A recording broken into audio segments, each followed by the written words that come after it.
নমস্কার।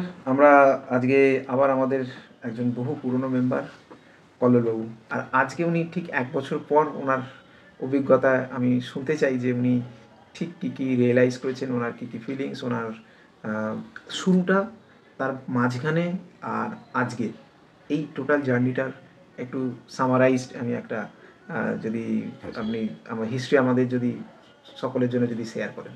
একদম। আমি যখন শুরু করেছিলাম তখন সবার প্রথম যে চ্যালেঞ্জটা আমার ছিল সেটা হচ্ছে আমার ওয়েট। সেটা হচ্ছে অলমোস্ট 74 পয়েন্ট সামথিং ছিল।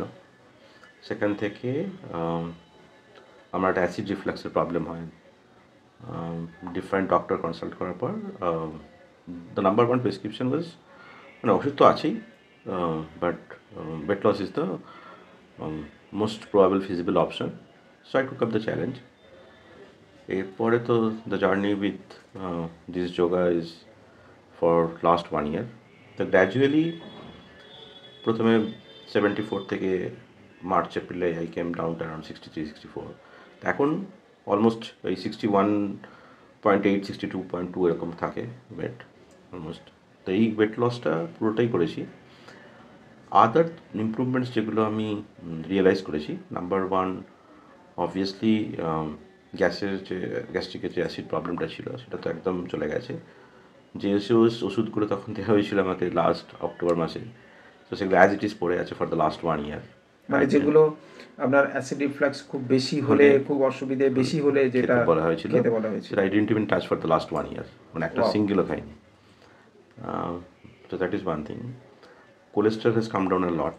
ঠিক আছে, আগে আমি এভরিডে একটা কোলেস্ট্রল ওষুধ খেতাম, এখন সেটা রিসেন্টলি ডক্টর দেখানোর পর একটা অল্টারনেট ডে হয়ে গেছে। ডক্টর বলেছে ওভার পিরিয়ড অফ টাইম ওটাও বন্ধ হয়ে যাবে। বাহ। ব্লাড প্রেশারও ওভারঅল যে ব্লাড প্রেশারের আমি যে ডোজ খেতাম সেটাও gradually has come down over a period of time, ওটা বলেছে আরও কমে যাবে। So this things has change my life. এই ব্লাড প্রেশারের মেডিসিনটা আগের ডোজটা কত ছিল, এখন 5, এক্স্যাক্টলি কত ছিল? স্ট্যামলো 5 খেতাম, এখন স্ট্যামলো 2.5। হাফ হয়ে হাফ হয়ে গেছে। হ্যাঁ, হাফ হয়ে গেছে। সো দিস আর দ্য মানে major difference. Major difference I can realize. আর এর বাইরে তো হ্যাঁ, যেটা হয়েছে যে আই রিয়েলি ফিল যে সকালে ঘুম থেকে উঠলে গা হাত ম্যাচ করতো আগে। আচ্ছা, আরেকটা ভেরি ইম্পর্ট্যান্ট, যেহেতু দীর্ঘক্ষণ কম্পিউটার ল্যাপটপের সামনে বসে কাজ করতে হয়, 8 ঘন্টা 10 ঘন্টা কন্টিনিউয়াস, প্রচুর স্ট্রেস থাকে, প্রেশার থাকে। তো এই নেক পেনটা মাঝে মাঝে প্রচণ্ড খুব ইরিটেটিং ছিল। তো সেটা লাস্ট 6 মান্থস অলমোস্ট ইটস গন। তো আমার হয়নি, টাচউড, আশা করি আর হবে না। তো সেটা একদম বন্ধ হয়ে গেছে। আগে ওই কিছু হলেই খালি ভলি নিয়ে দিতাম বা কিছু মেসেজ করাতাম, তো এখন ওটা almost gone.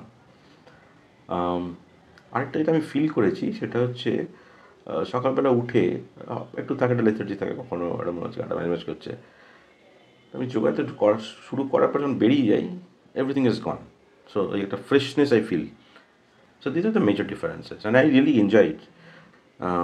Through out my journey in the last 1 year I really feel কি যে এইটা আমাকে এই চেঞ্জটাতে প্রচণ্ড রকমভাবে হেল্প করেছে অ্যাট এভরি অ্যাসপেক্ট। মানে even if in my digestion, in my energy level, মানে আমি যে কাজটা খুব মানে করতে এখন আজকেই আমি জাস্ট ওয়েন্ট আপ, মানে 6 তলা বাড়ির ওপরে আমি জাস্ট হেঁটে উঠে পড়লাম। মানে আগে 6 তলা উঠতে না, লিফট আসুক না।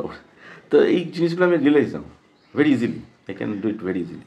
অসংখ্য ধন্যবাদ আপনাকে আপনার এই এক্সপিরিয়েন্স শেয়ার করার জন্য। কেন কি হয়, লোকে সবাই শোনে, সবাই জানে, কিন্তু এরকম হয়তো পড়েছে ম্যাগাজিনে, পেপারে, নিউজ পেপারে বা কোথাও সোশ্যাল মিডিয়ায় দেখেছে, কিন্তু একটা লাইভ জিনিস শোনা, একটা মানুষ বলছে, সে করেছে, সে এক্সপিরিয়েন্স করেছে, সেটা অনেক বেশি মানুষকে অনুপ্রাণিত করে, সেটা অনেক বেশি মানুষকে কাছে অনেক অ্যাকসেপ্টেড হয় আর কি।